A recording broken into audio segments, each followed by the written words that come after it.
Hey everyone, my name is Trevor Daly with MagMod. Hey, for this week's How I Shot It, I'm going to be chatting with an incredible Dutch photographer named Arno De Bruijn. Arnold is fantastic at using the MagMod gels, and I can't wait for you to see his pictures.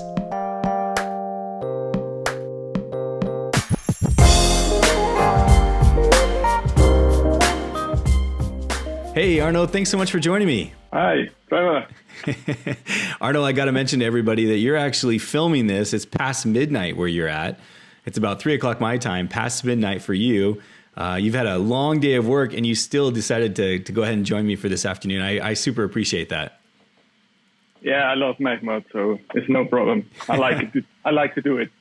Arno, before we even do anything, let's tell everyone where your Instagram, where your website, and all that kind of stuff is. It's Arno De Bruijn. See, I told you I was going to mess up your name here. Yeah. Arno De Bruijn? De Bruijn. Yes. I'm going to let you say it. How do you say your name again? Okay, Arno De Bruijn. De Bruijn. There we go. And we're going to have it pop up on the screen good. here so everybody can see it. And of course, we'll also link to it in the captions below, guys. So be sure to go check out Arno's work. Follow him on Instagram. You'll be inspired every single time he posts. So, Arno, with that, you ready to jump into the first image? Yeah, I took him in Vegas. It was an engagement shoot for another Dutch photographer. I had only one flash in my pocket. And of course the creative gels, and I took the orange gel, aimed it to the wall to create a silhouette, and he goes on his knees for his girlfriend. I love it. Hey Arno, let me ask you, so when I look at this image, the first thing that really stands out to me is obviously the color behind them is beautiful. So really I have two main questions. One, was the flash like on the ground and did you just Photoshop it out, or is he holding it by his hip? Or where was kind of the location of that flash? I have a small Manfrotto lightweight light stand, and it was about a yard high, and I Photoshop it away with content aware in Photoshop. Gotcha. Love it. It's genius. And then the other question I had was, when you set up a shot like this, I love your balance of with the light coming off the like the pillars and stuff, the yellow coming off those things.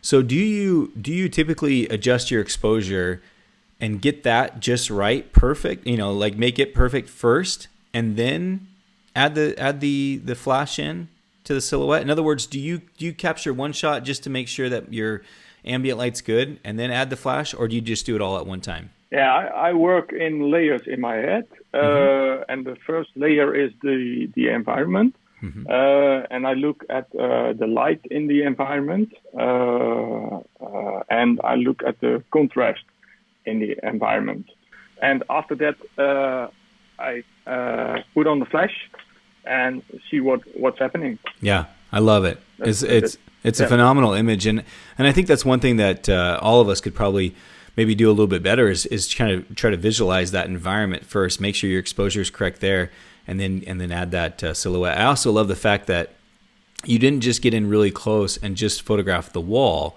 but you stepped back and included the stairs and the light and the pillars and everything in that image to really make that silhouette stand out, because you're showing the whole environment. So phenomenal image.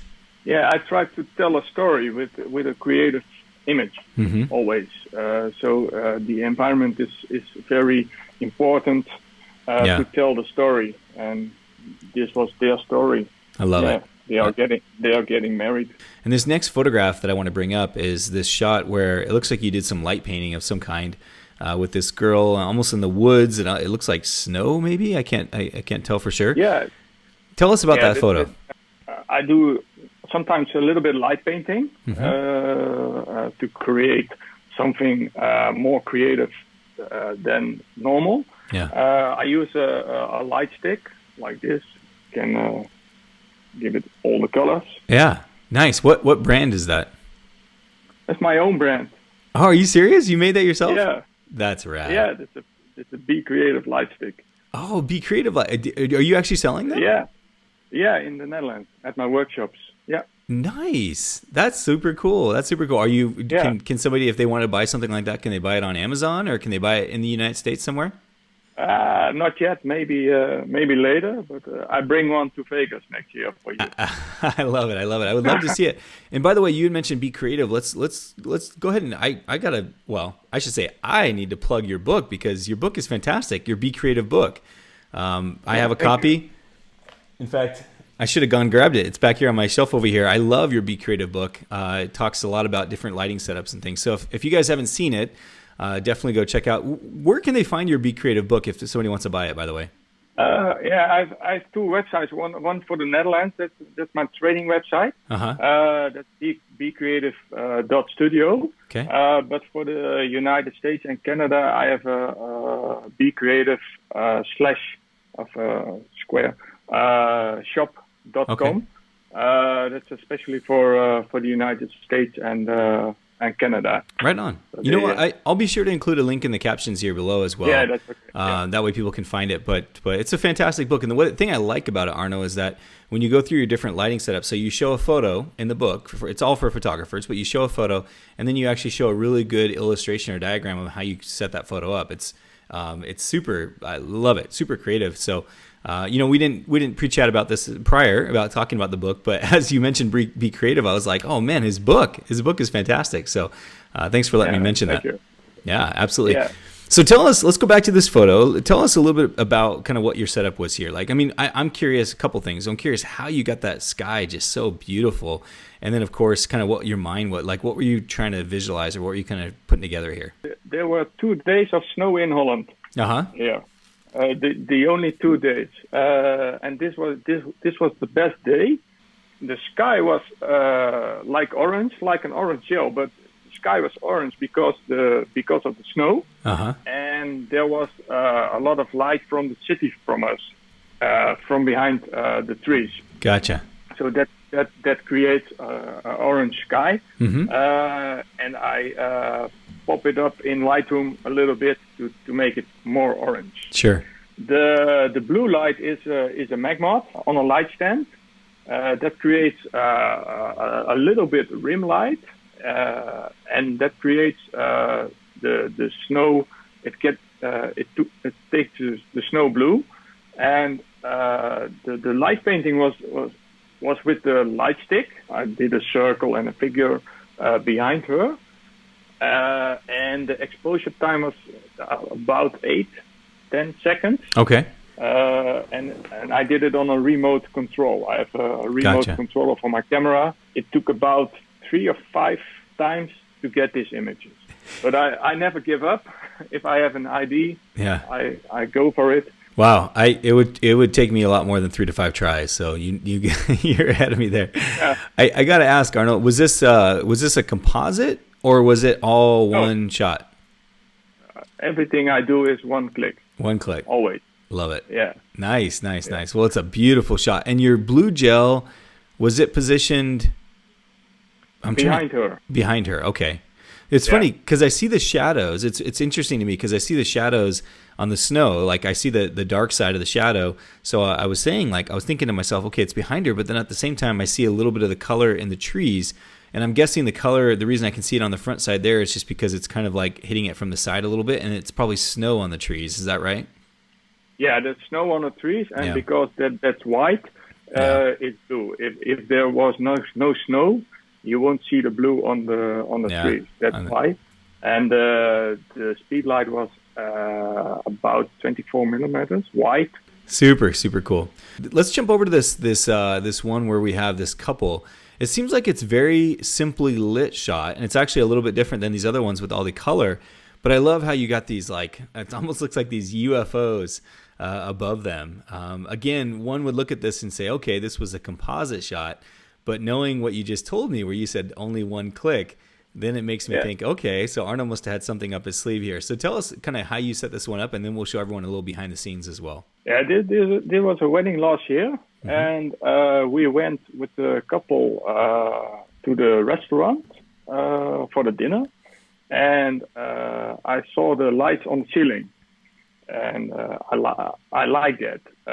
But they have to go to dinner, and we have to go to take a break. And after the first dance, we took the wedding couple back to the restaurant And we took one speed light with a grid. And I always use a CTO quarter gel because I like to lit up the bright in the room a little bit warmer. And with the grid, the light on the couple is very small. And when you underexpose your environment, you see only the couple and the lights on the ceiling. And you have a creative image. Yeah, no, it's super creative. And I love how you said you underexpose the whole scene. So basically you're making it dark in the environment, except for those areas where that light is coming through those ceiling lights, and then just putting a flash on them. And you said it was just one simple mag grid. Is that right? Yeah, one mag grid and one mag gel a quarter CTO. That's so rad. Yeah. Love it. Right on, Arno. So let's jump over to this other image here where we have kind of, again, that theme that you have going on, the blue and the orange, kind of that balance of color.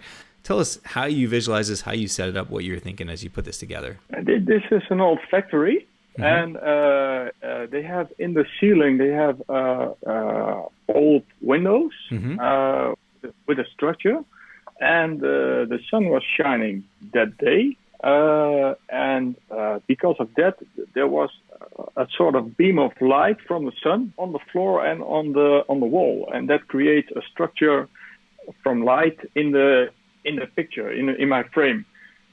And what we did, we chose a piece of wall to lit orange for creating a silhouette with a couple, and we took two speed lights with blue gels. We put them on the floor and aimed in about 30 degrees to the walls, and nailed the shot. Yeah, one click. Love it. When you're setting up shots like this, because we have another shot here that I want to show that's very similar idea. We have the orange, we have the blue, and then we have the window light coming in.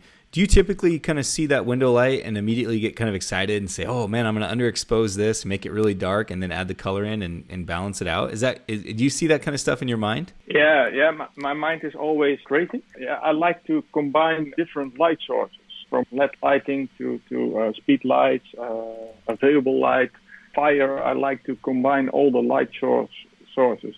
When I'm in an environment like this, and I see the shadows and the light from the sun, I like that. And my mind is blowing then. That's so cool. I'm very creative then. For someone who's never used gels in their work, is there some piece of advice that you might give them, or something that you would teach somebody on how they can incorporate more gels into their work? Yeah, very important is to work very slowly and piece by piece, layer by layer. When I give workshops, I see a lot of photographers put all the flash together and want to do everything in 5 minutes. But take a break. First, visualize what you want to do, and work layer for layer to get your shot. And when you work slower and color layer for color layer, it's easier, and you see what you are doing. And when something goes wrong, you can get it right and go to the next layer. And after that, you are satisfied with the result. Most people want to create creative shots too fast, and that's not good. Yeah. When you want to create wedding art, I call it wedding art. You have to get time from your couple and from yourself to get that shot. That's most important time. I love how you called it wedding art, and because it's very purposeful. What you're doing is like you said, you're going layer by layer and you're laying it out. You have this purpose, you have this design in mind, and you're putting it together piece by piece, and you're creating a piece of artwork for a client. And just like any painter, they're not going to just throw a bunch of paint on the canvas and hope that it sticks, right? They're gonna have kind of these layers, and they're gonna kind of layer it together and build this painting, piece by piece. And so I love it. Like I said, they certainly are pieces of artwork for these clients. So the environment is my canvas. and the MagGels is my is your paintbrush. my paintbrush. Yeah, I love it. Yeah. I love it. That's a great analogy. You know, speaking of MagGels, you got this incredible magenta gel on this photograph, and you use one of my favorite composition rules, which is subframing. So you take, for those who aren't familiar with subframing, a lot of people live by the rule of thirds, right? But they forget the subframing composition, which basically just means you find a frame inside your frame and you put your couple inside of it. Arno, you absolutely nailed it here with the subframing, the symmetry, and then you got the color. Tell us about this photograph. I saw a door with four holes with glass, and I put the couple underneath because it was low. It was not a high. It was in the low of the door. There was only one speed light in the room on full power, magenta gel on it, and it creates the silhouette. I love it. Simple, easy. Yeah. You know, easy, but it's such a great shot, and I love this, the connection between the couple. I love how you mentioned the finger, just to kind of have that connection where they're, you know, looking at each other, and then he kind of bleeds off. Just phenomenal image, super great shot. So Arno, to wrap this up, we have these shots. I'm laughing because it's what you told me about why you created this shot. So I'm going to actually let you tell the story. But it's the shots of the boxers. Can you tell us about this shot? We'll start with the shot of the guy boxing. Yeah, my assistant Zoe, she had a phenomenal idea before Vegas. It was her idea to do a photo shoot with a mag box in a real box ring. What's cool about this is you're using the mag box for the first time, but you're incorporating what you're so used to doing, which is using gels. I mean, I can see the green gel kind of rim lighting him. On his hair, it looks like you might have even used a blue gel on the ground and a red gel on the barn or the wall. Is that right? Yeah, we had a red or magenta gel behind them to the walls. The mag box was aimed at him, and behind him, I asked him, "What is your favorite color?" He told, "That's green." So we took a green gel for him. Yeah, and with atmosphere. Spray. We sprayed in the air, and we get a little bit smoky. That's phenomenal. Smoky light behind him. Yeah. And we sprayed him with a little bit water because he has to, like a boxer. Yeah, you got to look sweaty, right? Amazing shot. And we have one also, like you said, of the woman, and the difference on this one is you changed up the gels a little bit. And the position of the mag box. Tell us kind of where on this first shot with the guy, we see obviously where the mag box is in that photograph. Tell us where it is on this second photograph of the girl. It was a little bit higher and a little bit further from her. Gotcha. From her. Yeah. And we changed the green gel to blue. Gotcha. Yeah. And it looks like on this one it was probably maybe 3 to 4 inches further away from the camera, because you can see a little bit more short light on her. So we see less light on the camera side of the face. So I'm assuming it was just back a little bit further, which again I love. It's that really edgy, athlete light or sports light. It really shows off the physique and the muscles. And Arno, we short light from you. Yeah. Oh, okay. Right on. Well, good. I'm glad we all learn from each other. There's a lot of great things here that I learned in this video alone. And like I mentioned earlier, the book, the Be Creative book, which is fantastic as well. I learned some great things. So that's what's so fun about our industry is rather than trying to hide from each other or keep secrets from each other, it's like we all learn from each other and grow from each other. And then what's cool about it is as we all grow, then we all just continue getting better and better. In other words, you've pushed me now to try new things on my shoots that I haven't tried in the past. And hopefully, if I ever get a chance, I'll be able to share something with you that maybe you can use. So we can learn from each other, and it is what you say. Don't hide. I don't like people hiding. Tell your secrets and get better and better. If we share something with another one and try to get the other one better, you as a person are getting better, but also as a creative person you are getting better. and that's my goal to teach a lot of people my tricks and to get them better, because that's good for the whole creative world. Yeah, absolutely. I love it, Arnold. Those are good words to part with. Your amazing work. Let's throw up your website one more time so everybody can see it. Go check out his stuff, guys. Again, we'll put a little caption or a link down at the bottom so you can go see his book as well. Arno, I so appreciate. I think it's like around 1 a.m. right now where you're at. So yeah, and not only am I keeping you up late, but I'm making you speak in not even your first language. You're speaking in English, which is how many languages do you speak, by the way? 4.